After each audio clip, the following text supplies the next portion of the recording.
The calm before the storm. It had been a quiet Sunday afternoon when Sarah noticed the small changes. She couldn't place it at first. Her parents were sitting at the kitchen table, as they always did on Sunday mornings, sipping coffee and talking about the week ahead. Her father was reading the newspaper, his usual way of being present but distant. Her mother was on her phone, scrolling through something, but her attention was distracted. For a moment, everything felt normal, but there was an undercurrent of tension, something that had started to feel more and more familiar as the weeks went by. Sarah was 17, and in the years leading up to this moment, she had watched her parents slowly drift apart. It hadn't happened suddenly. There hadn't been a moment of explosion, no massive argument or dramatic affair. Instead, it had been a slow burn. The affectionate gestures had lessened. The long conversations after dinner had stopped. The laughter, once a common sound in their home, had become a rare visitor. Her parents had always been the perfect couple in her eyes. They had met in college and married shortly after graduation. They had built a life together, their home filled with memories of vacations, birthday parties, and family holidays.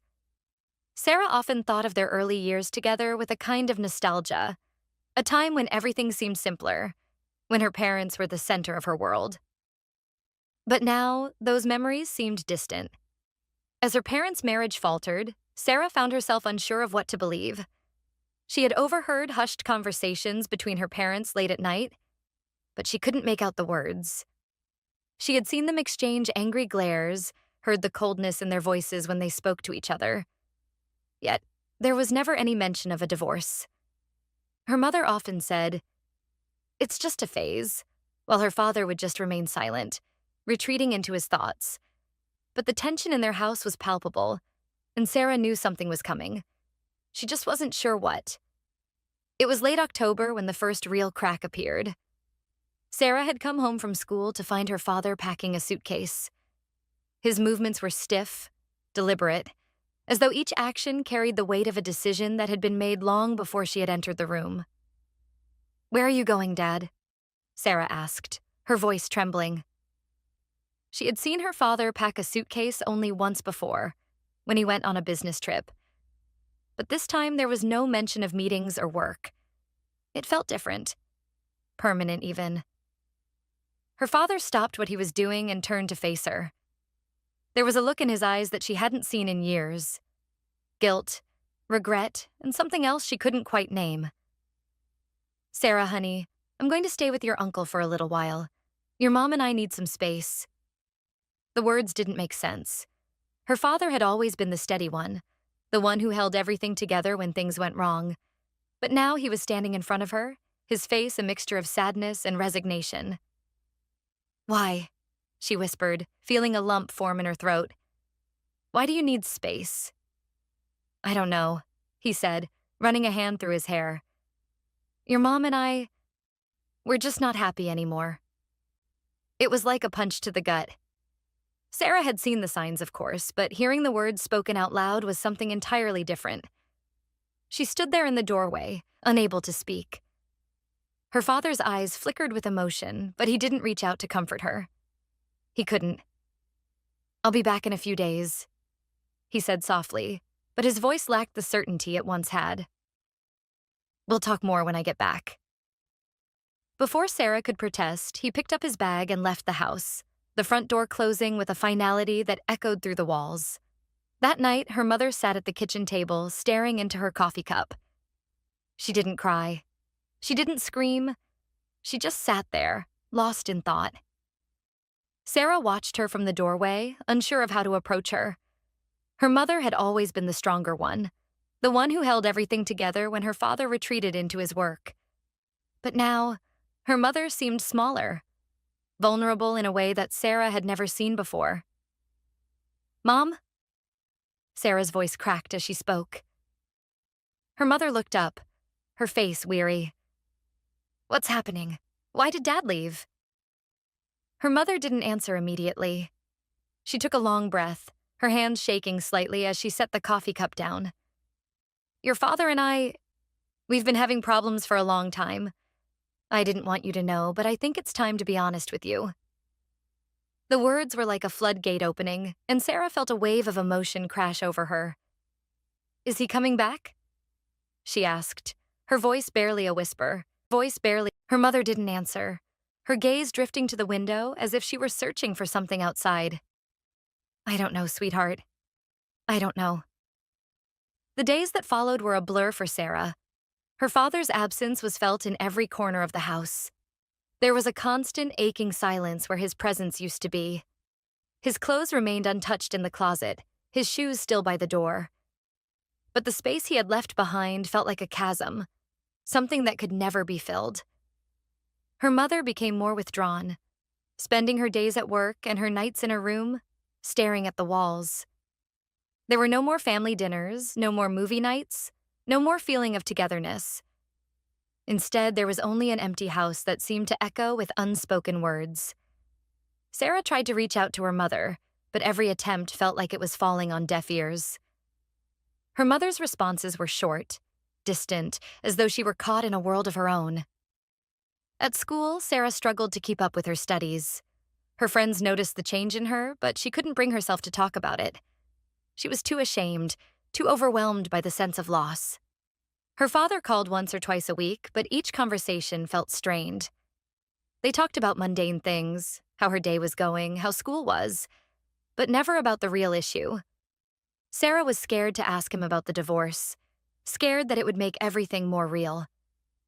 Her world was already crumbling, and she wasn't ready to face it head on. But then, one night, as Sarah was sitting in the living room, the phone rang. It was her father. Sarah, he said, his voice tight. I need to talk to you. Her heart raced. This was the conversation she had been dreading. The phone felt heavy in Sarah's hand, as if it were made of stone rather than plastic. She had dreaded this moment, the moment when her father would try to explain what was happening. But now it was here, and she wasn't sure if she was ready to hear it. Dad? She asked, her voice barely above a whisper. Hey, sweetie. Her father's voice came through, soft but strained. I need you to listen to me for a minute. Sarah sat down on the couch, feeling the weight of the conversation already pressing down on her chest. She hadn't realized how much she was holding inside until this moment, when she was finally forced to confront everything that had been left unsaid. I'm not coming back home, Sarah, he said, his voice tight. Your mom and we've talked a lot, and we've both agreed that it's time for a change. We've grown apart. It's been happening for years, but we've ignored it, hoping it would get better. But it hasn't.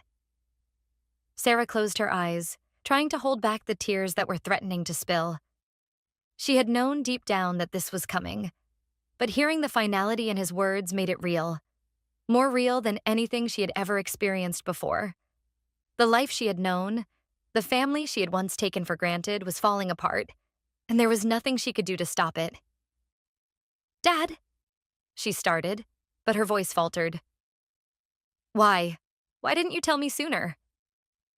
Her father sighed, and there was a long pause on the other end of the line. I didn't want to hurt you. I thought I could fix things. I thought if I just kept working, kept pretending that everything was okay, it would all work out. But it didn't. Sarah felt a surge of frustration, a mix of anger and sadness that she didn't know how to express. But I don't understand. Why can't you just try harder? Don't you still love Mom? I do, her father said quickly. I love her. I always will. But sometimes love isn't enough. We've tried everything, Sarah. We've been to therapy, we've talked, we've tried to make things work. But it hasn't been working for a long time. The tears started to fall then, silent and heavy, as Sarah struggled to process his words. She had always believed in the idea of love as a force that could conquer everything, that her parents' love would always be enough to hold them together. But now, standing on the other side of this conversation, she realized that love wasn't always enough. People could grow apart, no matter how hard they tried to hold on. Dad, I don't know what to do, Sarah said, her voice trembling. I don't know how to live in a world where you and Mom aren't together. I don't know how to handle this. Her father's voice softened. I know, sweetie. I know it's hard. But we're still your parents, and we'll both still be here for you. We just won't be together anymore. It felt like a betrayal. All her life, she had known that her parents were a team. They were a unit, a pair of people who had raised her together, who had made decisions together. Now, that team was broken, and Sarah felt lost without it. I don't know if I can do this, Dad, she whispered. You don't have to do it alone, he replied. We'll get through this. It won't be easy, but we'll figure it out. The conversation ended shortly after that. There was nothing else to say, nothing else to do. Sarah sat in the silence of the room, the weight of her father's words sinking in. Her parents were getting a divorce. She would have to learn how to live with that reality, whether she was ready or not. The days after the phone call felt like a blur, an endless stretch of emotions that Sarah couldn't quite understand. She spent more time than usual in her room, trying to escape the tension that had filled the house. Her mother still wasn't talking much, and when she did speak, it was usually to tell Sarah that everything would be okay. But Sarah didn't believe her anymore. She didn't know what okay even looked like in this new reality. Her friends tried to be supportive, but Sarah couldn't bring herself to talk about what was happening. How could she explain the pain, the sense of betrayal, when she didn't even fully understand it herself? They offered their condolences, tried to cheer her up, but the truth was, nothing would ever be the same again. One night, Sarah found herself sitting on the front porch, staring at the empty driveway. Her father's car was gone, replaced by the quiet solitude that had taken over their home. The night was cold, the kind of chill that made her shiver, but she didn't move. She didn't want to. The stillness felt fitting for the moment. Everything had stopped. Her mother joined her on the porch a few minutes later, wrapping herself in a blanket as she sat beside Sarah. They didn't speak at first. Neither of them knew what to say. The silence between them was thick, heavy with the weight of everything unsaid. Finally, her mother spoke. I'm sorry, Sarah. I know this isn't easy. Sarah nodded, her throat tight. She had always been close to her mother, but now everything felt strained. Her mother was no longer the woman who had always known how to make everything better. Now, she was just as lost as Sarah felt. I don't know what to do, Sarah said, her voice barely a whisper. Her mother put an arm around her, pulling her close. We'll figure it out together, she said, her voice breaking just slightly. I know this is hard. It's hard for me, too. But I love you, Sarah. And your father loves you. We'll always be a family, even if we're not together. Sarah leaned into her mother's embrace, the tears coming again, this time uncontrollable. She didn't have the answers, and maybe she never would. But for the first time in a long while, she felt a small flicker of hope. Maybe they could make it through this. Maybe, even in the midst of all this pain, they could still find a way to rebuild. The days turned into weeks, and the weeks into months. The divorce process was long and painful, and Sarah found herself caught in the middle more than once, shuttling between her mother's house and her father's apartment. It was difficult, and there were days when it felt like she couldn't keep going, when she wished she could turn back time to when things were simpler. But slowly, things began to change. Her mother started going back to therapy, taking time for herself. She began to rebuild her own life, slowly but surely.